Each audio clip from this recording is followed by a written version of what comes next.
Zahawi or Gavin Williamson. Some have left his cabinet, some still in them. But this is a real policy issue today, but there's so much politics around it. And I imagine that Labour will go in on issues around this Brexit deal that is under intense discussions, both here and in Brussels, as well as in Northern Ireland.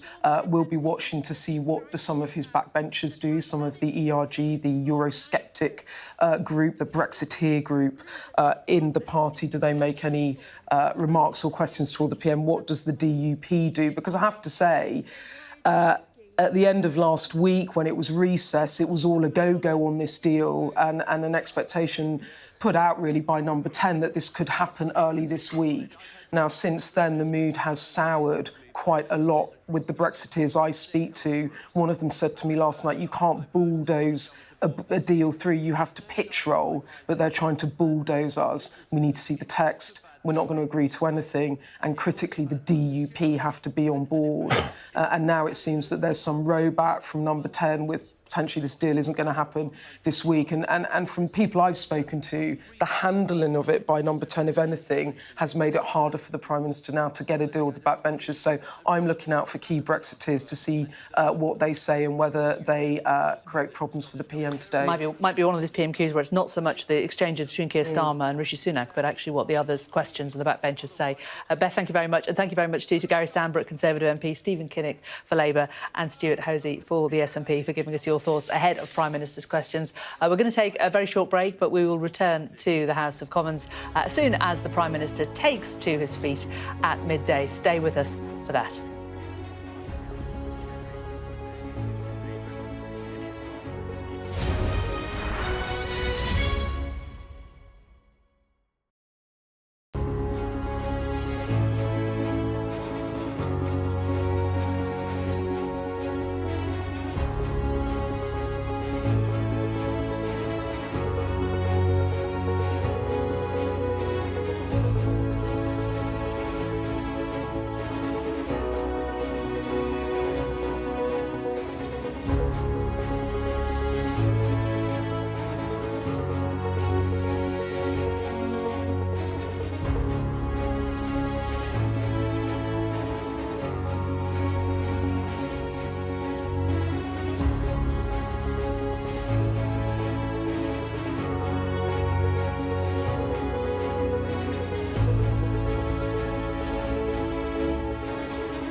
It's 12 o'clock, you're watching Sky News. We're going to be crossing to the House of Commons in a moment where Prime Minister's questions is due to start, but we'll also be showing you Vladimir Putin's rally in Moscow at the same time, and we'll bring you more of that after PMQs finishes. But for now, let's cross live to the Commons where Rishi Sunak is expected to take his feet any moment. Our political editor, Beth Rigby, is here. He's been in the job now quite a few months, settling into it. Well, he's settling into it, but it could be about to get a lot bumpier, Jane, because of the issues around the Northern Ireland Protocol Bill, problems about the post-trade Brexit trading arrangements in Northern Ireland. And this is an issue that's now come into a head. He's trying to get a deal before the Good Friday Agreement anniversary, the 25-year anniversary. And he's coming up with some resistance, if you like, from Brexiteers on his benches, from the DUP. So it's not been the easiest of starts for him anyway. There wasn't any honeymoon period for Rishi Sunak, and now there's talk about, is it going to get a lot more difficult? Because as one senior Brexiteer said to me last night, if he can't get the DUP to agree the deal, he can't get the European Research Group to agree the deal, that group of Brexiteer backbenchers, then he's got a party management problem. And I think what you'll see today here is Keir Starmer asking lots of questions on the deal and then doing the whole, I will get this through Parliament, you can have my votes. But look what happened with Theresa May when she got into that situation. Eventually, she was forced out of office. So this is sort of tricky times for the Prime Minister. Moment of reflection, which will give us the opportunity to pay tribute to the courage of the Ukrainian people and demonstrate our solidarity with Ukraine. Mr. Speaker, this morning I had meetings with ministerial colleagues and others. In addition to my duties in this House, I shall have further such meetings later today.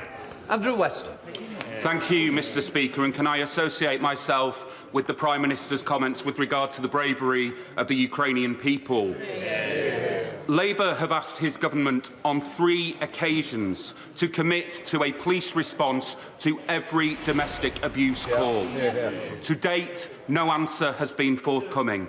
Could the Prime Minister provide a response today? Prime Minister. Well, Mr. Speaker, just this week we announced new measures to tackle violence against women and girls. This is a government that introduced the landmark Domestic Abuse Act that's rolling out specialist advisors for those who suffer and putting more funding to support victims. We will continue to do everything we can to make sure that women and girls are safe everywhere in our country. Andrew Sulu. The warm welcome given to Ukrainian refugees by so many is extremely heartwarming. Does the Prime Minister understand, though, how upset my constituents are to have bookings for weddings and other special family events cancelled when the Home Office took over a much-loved hotel? And will he redouble his efforts to put an end to this practice? Prime Minister. Well, my honourable friends, constituents, and indeed the whole country can be proud of the welcome that they have given to people from Ukraine over the last year. And I can assure him that we are committed to reducing the number of asylum seekers living in hotels at vast cost to taxpayers and considerable disruption to communities. I'm grateful to the leadership of the Home Secretary and the Immigration Minister in finding a sustainable solution, and the Home Secretary will make a formal update in the coming weeks on progress in standing up alternative sites for accommodation. We now come to the Leader of the Opposition, Keir Starmer. Thank you, Mr. Speaker. Can I join the Prime Minister in his comments about Ukraine? I had the privilege last week of seeing firsthand the courage and resilience of the Ukrainian people, and we must continue to stand united in this House in support of Ukraine. Mr. Speaker, can I also say that the thoughts of the whole House, I'm sure the whole country, will be with the family of Nicola Bulley at this very, very difficult time. And can I welcome the new member for West Lancashire to her first PMQs. Mr. Speaker, the Labour Party is proud to be the party of the Good Friday Agreement and peace and prosperity in Northern Ireland. We welcome attempts to make the protocol work more effectively. Does the Prime Minister agree with me that it has been poorly implemented and that the basis for any deal must be removing unnecessary checks on goods? Prime Minister. Well, Mr. Speaker, let me welcome the honourable lady to her place and associate myself with the remarks of the honourable gentleman about Nicola Bulley's family. Our thoughts are, of course, with them. As he knows, we are still in active discussions with the European Union, but he should know that I am a Conservative, a Brexiteer and a Unionist, and any agreement that we reach needs to tick all 3 boxes. It needs to ensure sovereignty for Northern Ireland. It needs to safeguard Northern Ireland's place in our union, and it needs to find practical solutions to the problems faced by people and businesses. I will be resolute in fighting for what is best for Northern Ireland and the United Kingdom. Yes, Starmer. Mr. Speaker, we all agree that the protocol can be improved. But there are trade-offs, and we need to face up to them. His predecessor told businesses that there would be no forms, no checks, no barriers of any kind.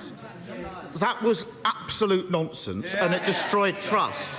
So in the interests of restoring that trust, will he confirm that to avoid a hard border on the island of Ireland, the deal he's negotiating is going to see Northern Ireland continue to follow some EU law? Prime Minister. Well, Mr. Speaker, I think that the honourable gentleman is jumping ahead. We are still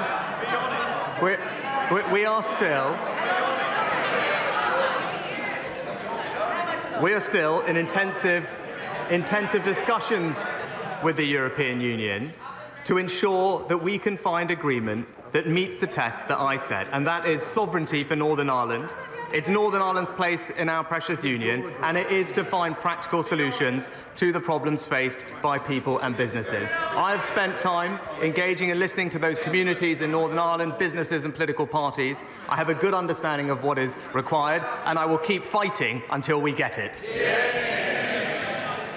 Mr. Speaker, the Prime Minister is biting his tongue, but at some point the irreconcilables on his benches are going to twig and they're going to come after him. The former Trade Minister says there can be no role for the European Court of Justice in Northern Ireland. So will the Prime Minister be honest with them and tell them that's not going to happen? Mr. Speaker, now again, we need to keep going to actually secure an acceptable agreement. But for the honourable gentleman to be talking about a deal that he hasn't even seen, that we are still negotiating, that isn't finalised, and it's his usual position when it comes to the European Union. It's give the EU a blank cheque and agree to anything they offer. It's not a strategy, Mr. Speaker. That's surrender. Mr. Speaker, it's not my questions he's avoiding, it's their questions he's avoiding. His predecessors wasted months pushing the Northern Ireland Protocol Bill. If implemented, it would tie us up in battles with the EU, the United States and others at precisely the time we should be building common ground to boost our economy and show unity against Putin. Now, the Prime Minister clearly wants a closer relationship with the EU. So can he confirm that if there's a deal, he will pull the protocol bill? Prime Minister. Mr. Speaker, look, what the honourable gentleman wants to put the EU first. I want to put Northern Ireland first. And on these questions, the honourable gentleman said he would respect the result of the referendum, and then he promised to back a second one. All the while, he was constantly voting to frustrate Brexit. And I know what the British people know, that on this question, he can't be trusted to stick up for Britain. Mr. Speaker, the sound you hear is them cheering the Prime Minister, pulling the wool over their eyes. It's the 25th anniversary of the Good Friday Agreement, the 30th anniversary of the Downing Street Declaration. Tony Blair and John Major both recognised that politics in Northern Ireland is built on trust and not telling people what they want to hear, and the need to take seriously the concerns of both communities, nationalist and unionists. It's vital their voices are heard. So can the Prime Minister confirm that whatever deal he brings back, this House will get a vote on it? Prime Minister. Mr. Speaker, of course, Parliament will express its view. But what is crucial? What is crucial here? But what is crucial here is that this is not about his desire to play political games in this House with this situation. This is about what is best for the people and communities of Northern Ireland. And that, Mr. Speaker, is what I will keep fighting for. Keir Starmer. Well, Mr. Speaker, I take it from that this House will get a vote, and I look forward to that vote in due course. Because everyone knows the basis of this deal has been agreed for weeks. But it's the same old story. the country has to wait while he plucks up the courage to take on the malcontents, the reckless, the wreckers on his own benches. But I'm here to tell him he doesn't need to worry about that, because we will put country before party and ensure that Labour votes to get it through. He should accept our offer, ignore the howls of indignation from those on his side who will never take yes for an answer. Why doesn't he just get on with it? Mr. Speaker, what I am doing is talking and listening to the people of Northern Ireland. That is the right thing to do.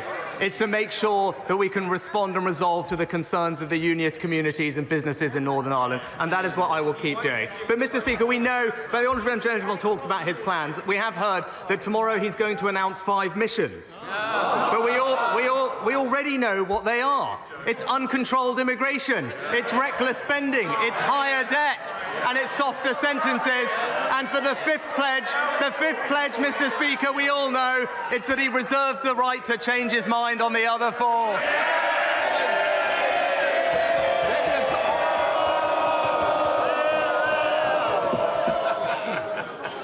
Thank you, Mr. Speaker.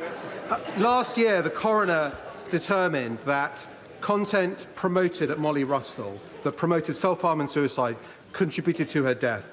But they were only able to make that decision after years of campaigning by the Russell family and the coroners to gain access to that information. Does the Prime Minister agree with me that other families should not have to suffer as the Russell family have suffered, and that relevant data relevant to the death of a child should be more readily available both to families and to the coroner's service than it currently is? Minister. Can I join my right honourable friend in paying tribute to the Russell family for their tireless and dignified campaigning on behalf of all families who have been bereaved in such tragic circumstances. The coroners already have statutory powers to require evidence to be given or produced for the purposes of their investigation, but the government is listening carefully to the concerns of parliamentary colleagues and to bereaved families. The Ministry of Justice and Department for Science, Innovation and Technology are leading those discussions to ensure that we have the right set of procedures in place. We now come to the Leader of the SNP, Stephen Flynn. Mr. Speaker, wholesale gas prices have fallen by 75% since their peak. Yet in just a matter of weeks, the British government, the Westminster government, intends to increase energy bills by a further £500. What would motivate a Prime Minister to do such a thing? Prime Minister. Mr. Speaker, what we are doing is providing tens of billions of pounds of support for people with their energy bills, particularly the most vulnerable. What we're also doing, opposed by the SNP, is to invest in producing more homegrown gas here in the UK and the North Sea. But I would say to the honourable gentleman, as one of his own, one of his own members of Parliament said this week, that if the SNP were a pizza company, their products would be slow, wrong and costly. I would say to him, it's time to focus on the issues that matter to the people of Scotland, and producing more energy is absolutely one of them. Stephen Flynn. I'm not sure that inferring that energy bills, Mr. Speaker, don't matter to the people of Scotland is a winning strategy for this Prime Minister. But let's get real. The fact that wholesale gas prices have fallen by 75% means a windfall to the Prime Minister and the Chancellor of around £15 billion. So what they're saying, as it stands, is that they intend to raid the pockets of ordinary Scots whilst lining the pockets of Westminster. Mr. Speaker, it's time to set aside. It is time to set aside any notion of an energy price increase to instead protect households and perhaps reduce bills by £500. Does he not agree?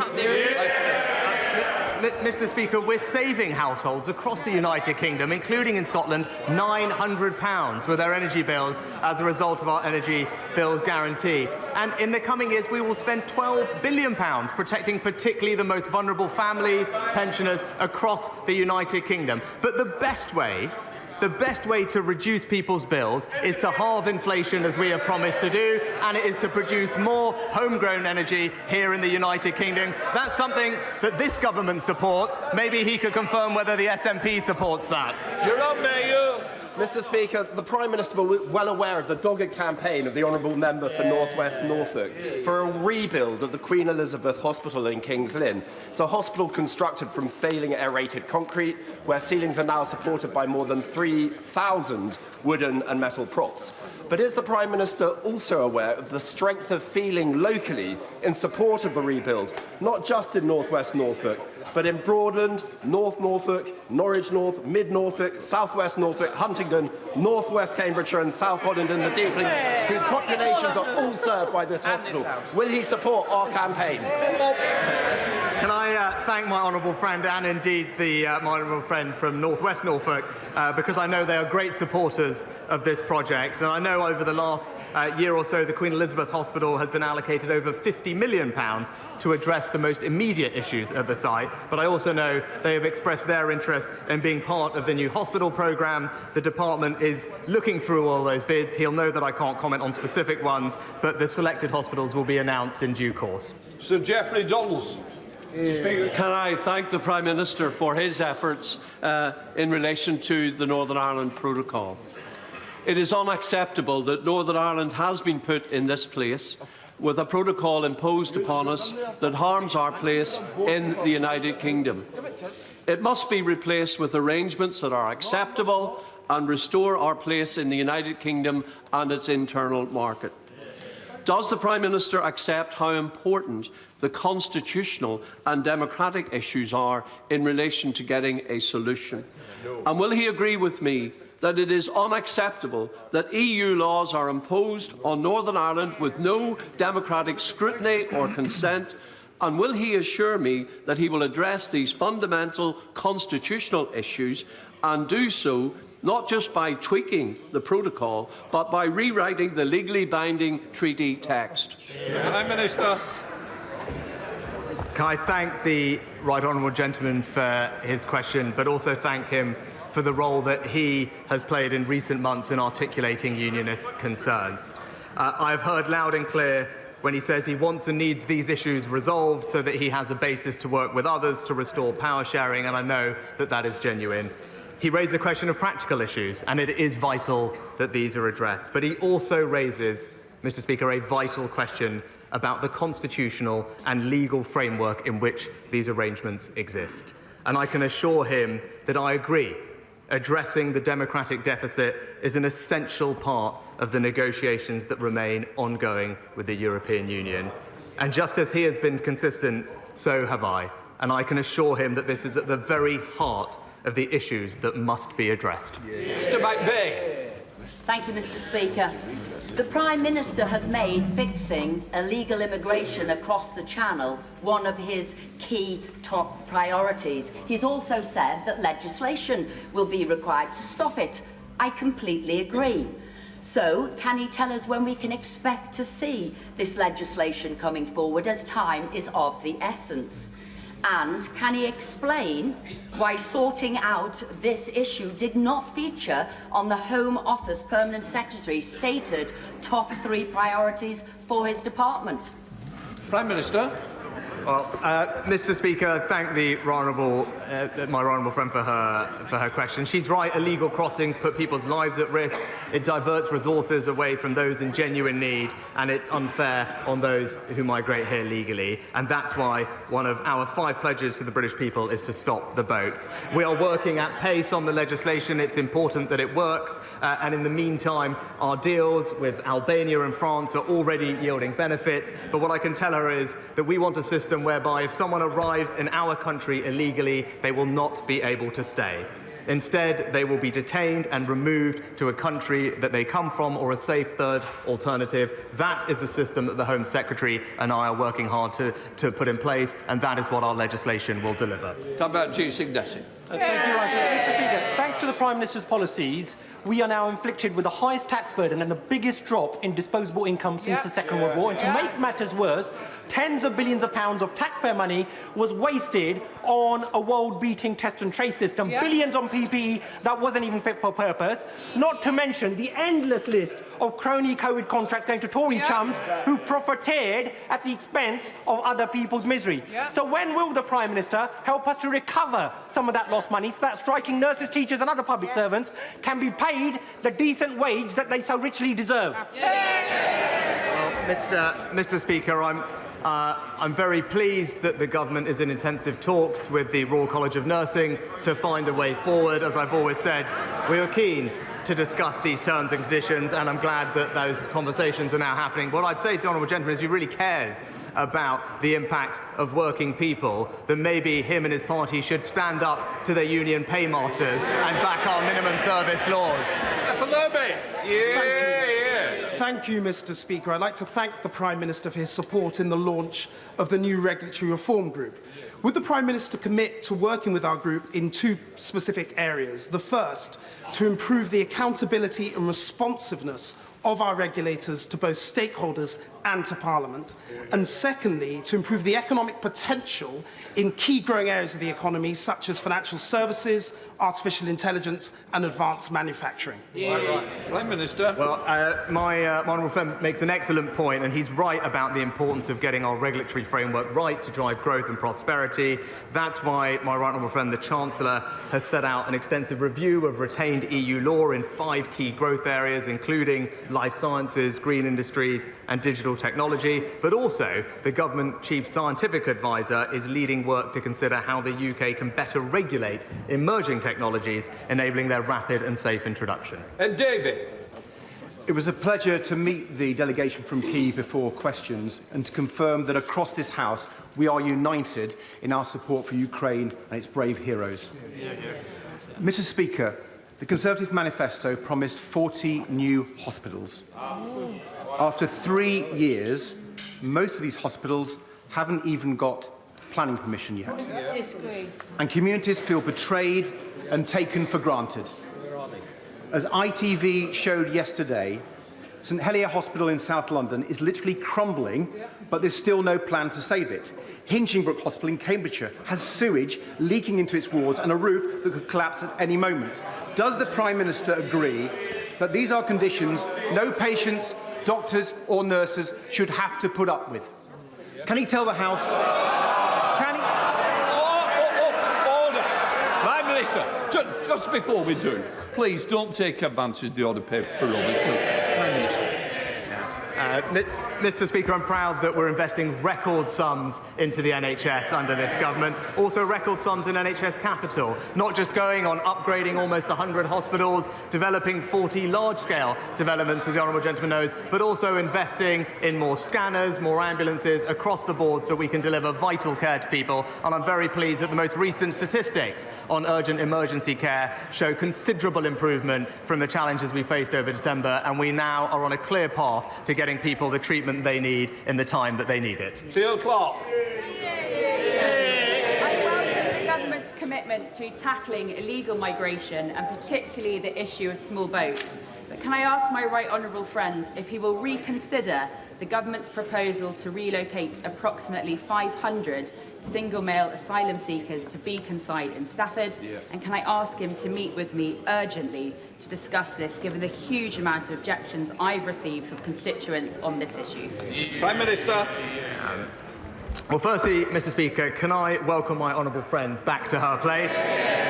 And I know that this is an issue that is concerning her and her constituents, and it's why we must absolutely stop the boats and stem the tide of illegal migrants to relieve this pressure on our local communities. But I will ensure that she meets with the Home Secretary as soon as possible to discuss her concerns, and hopefully we can arrange that meeting in the coming days. John McNally. Thank you, Mr. Speaker. This month, the Scottish Child Payment marks its 2-year anniversary. In a cost of living crisis, this policy has been a lifeline to hundreds of thousands of people in Scotland.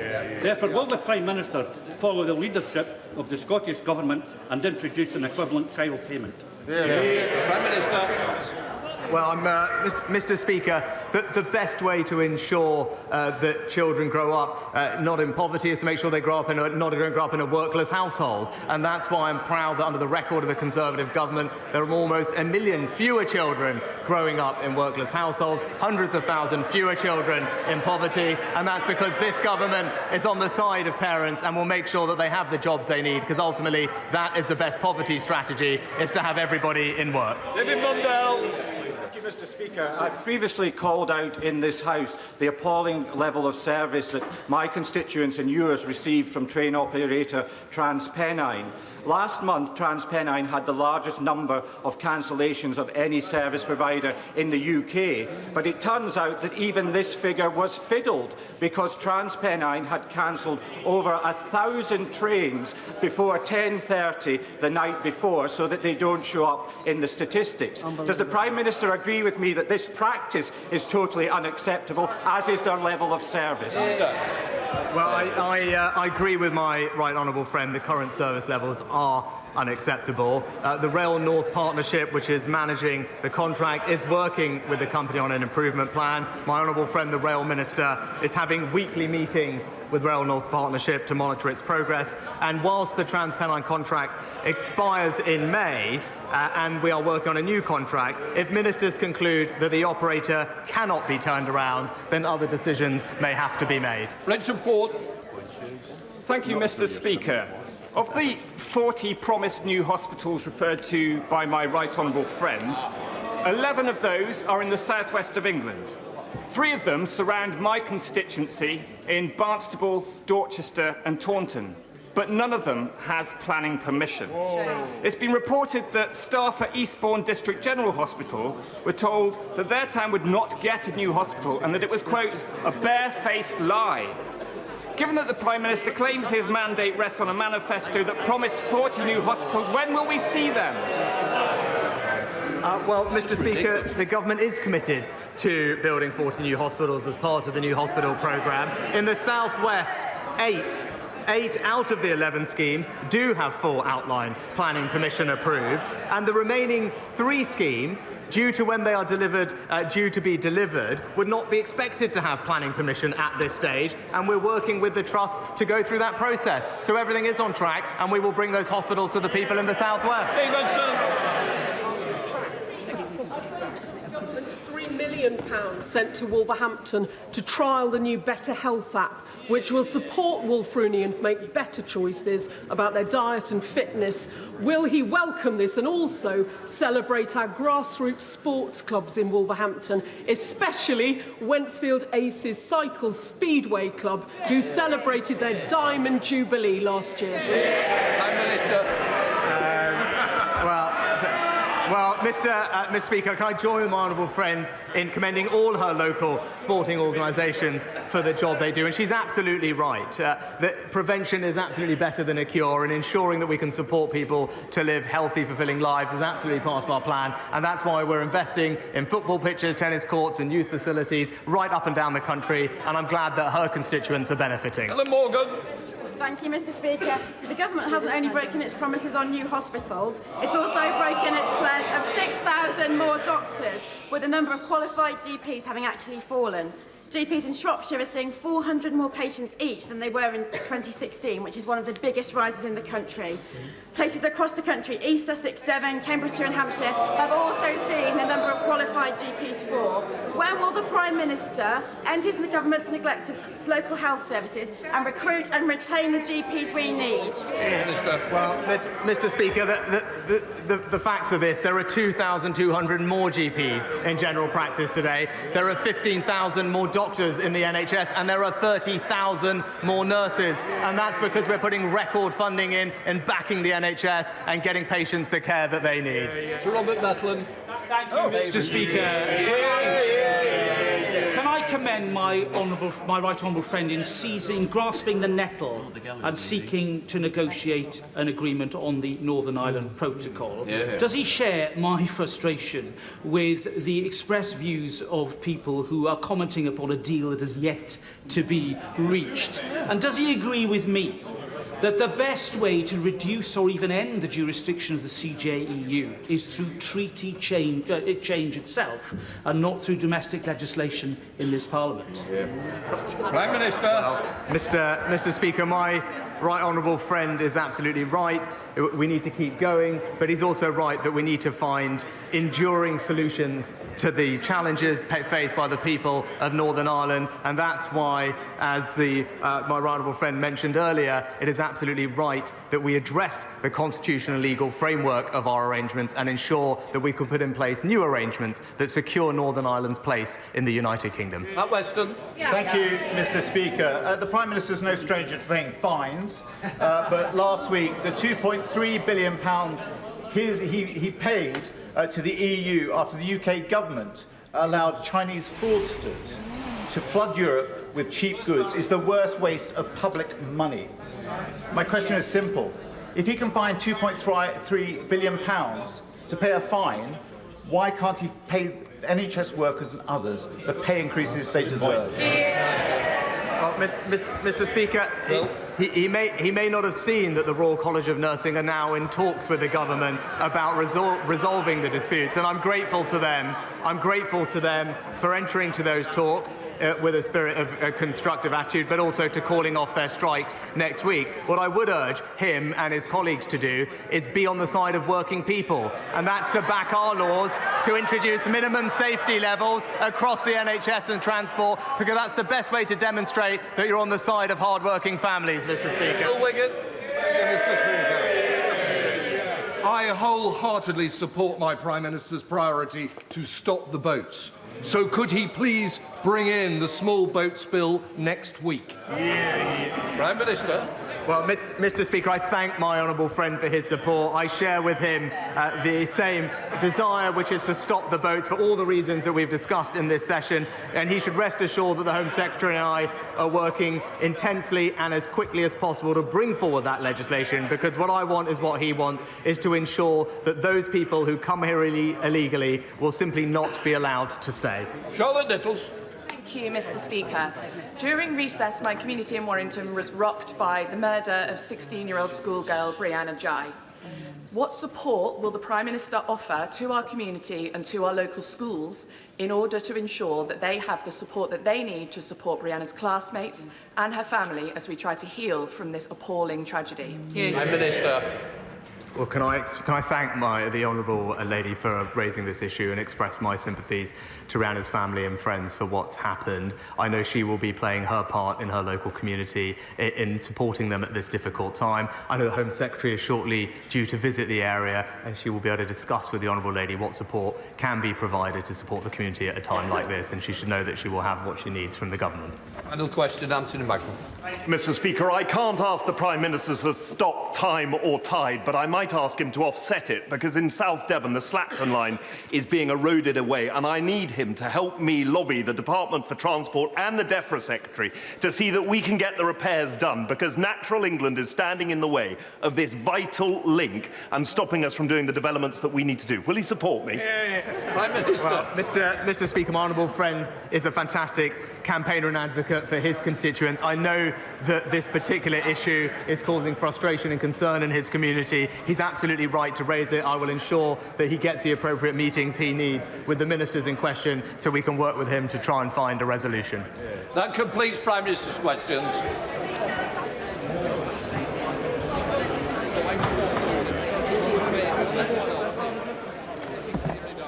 Right, we're going to discuss what happened in PMQs with our political editor, Beth Rigby, in a moment, but a couple of bits of breaking news to bring you that have occurred while we've been watching that. The Queen Consort has pulled out of another visit. She was meant to be going to the Felix Project charity in London with the King. She is continuing to recover from COVID, Buckingham Palace said, and she has a busy day ahead of her tomorrow. So it's taken it easy today in the hope that she'll be well enough to be out and about tomorrow. Also, the inquest into the death of Nicola Bulley has been opened and adjourned at Lancashire Coroner's Court. And they have heard in the last few minutes that she was identified by her dental records, the family not in attendance at the inquest, which was very brief, a short time ago. Final bit of breaking news. London Underground drivers are to strike on the 15th of March, a significant day because it's budget day, in a dispute over pensions and working arrangements. That's from their union. ASLEF will be getting more on that, I'm sure, throughout the rest of the day. In the meantime, let's return to Prime Minister's questions. Our political editor, Beth Rigby, is here. And Beth, perhaps no surprise, Northern Ireland really dominating the agenda for the Prime Minister.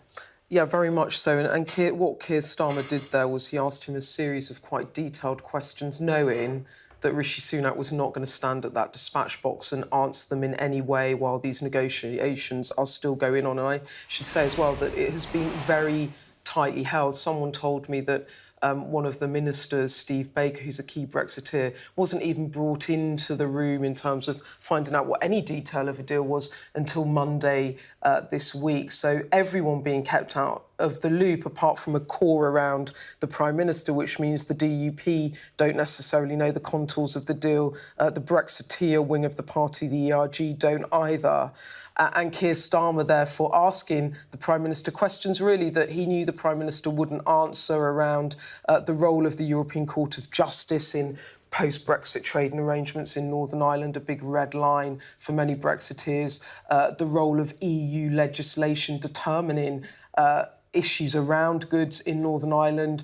You heard Geoffrey Donaldson there, the DUP leader, saying that there was no sense of checks or any democratic consent, that these rules are imposed on the DUP by, as they would put it, a foreign government or a foreign body, and they don't have any recourse on that. So that's a red line for them. So how does that affect the deal?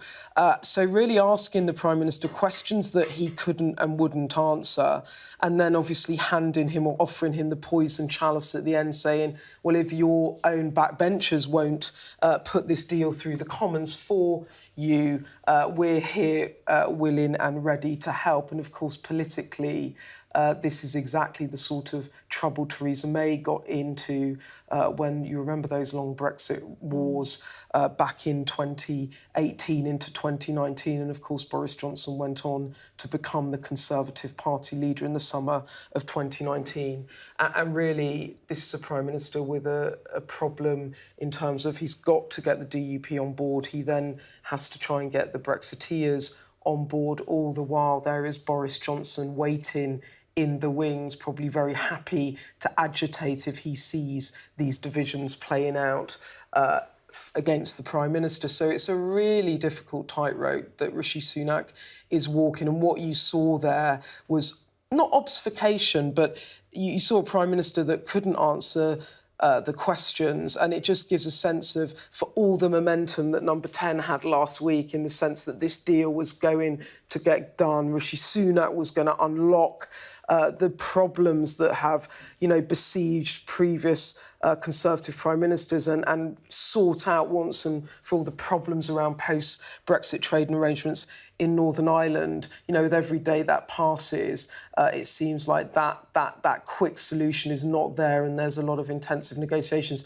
This is a Prime Minister that's been in talks with the DUP and the ERG and key Brexiteers all week, trying to sort out a deal, because he can strike a deal with Brussels, but if he can't sell it to the DUP and the ERG, that creates problems, not least because it means that the power sharing arrangement in Northern Ireland can't get up and running again. And isn't that really the point of all of this, to restore that power sharing arrangement within Northern Ireland? And also on his own backbenches, all of the problems that were still there after Liz Truss was deposed and Rishi Sunak put in place, they haven't gone away, they're just under the surface. And this now threatens to really bring back those internal Conservative divisions. So it wasn't a lively Prime Minister's questions, was it? No. But it was significant in terms of what it's telling us, not about the relationship really between Keir Starmer and Rishi Sunak, but what it's telling us about the problems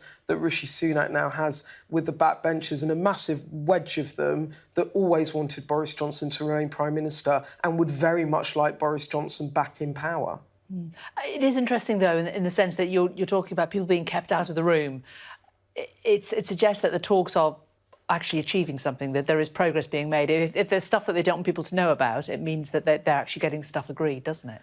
stuff that they don't want people to know about, worries that it's going to leak. I think the issue is around these negotiations, which previous Prime Ministers and people that I've spoken to that were familiar with incarnations of this under Boris Johnson and then before Boris Johnson under Theresa May, is that for the DUP, what they want to see is a legal agreement. You heard Jeffrey Donaldson say it there. They want to see it in black and white. They want the legal text. It's the same as the ERG, who will always get lawyers to pore over these documents. And so the issue is if you keep everyone out until you struck a deal with Brussels and you don't bring these other parties in, then you might secure a deal, but if you can't sell the deal, what is the deal worth? And I think that's been some of the issues around it, which is why the idea that you can just bring everyone on board with discussing it without actually seeing an agreement. I mean, some of the Brexiteers that I've spoken to, and certainly one of the ministers that I've spoken to, keeps saying, well, we haven't seen a text yet. So some ministers are on resignation watch. And when you say, well, what are you thinking? Do you think you might have to resign? Can you not live with this in good conscience? Can you adhere to cabinet and government collective responsibility? They want to see the text, and the devil is in the detail, if you like. So for all of Rishi Sunak's tight negotiations with Brussels, he has to sell it to Northern Ireland and he has to sell it to his backbenchers, and that really is always the biggest hurdle in any of this. OK, Beth, thanks very much. Well, while that was going on, President Vladimir Putin has been holding a massive rally in Moscow today. It comes after he met China's top diplomat in the Russian capital a little earlier, saying that the two countries have reached new levels of cooperation. Well, diplomat Wang Yi is in Russia for talks on new agreements between Beijing and Moscow, touting the two countries' partnerships as a new era and that they continue to operate at a high level. He also said that regardless of the changes of the international situation, China is willing to maintain a good momentum in the development of a new model of major power relationship. Well, let's go live to Moscow and our correspondent, Diana Magnay. Two things to talk about, really, Diana. But first of all, in terms of China relations, how significant is this visit and the fact that Wang Yi has now actually met the Prime Minister, not just Sergei Lavrov? Well, I think he's due to be meeting the President. And I think it's very significant. This is the end of a European tour for Wang Yi. He was at the Munich Security Conference where the US Secretary of State had very stern words for him saying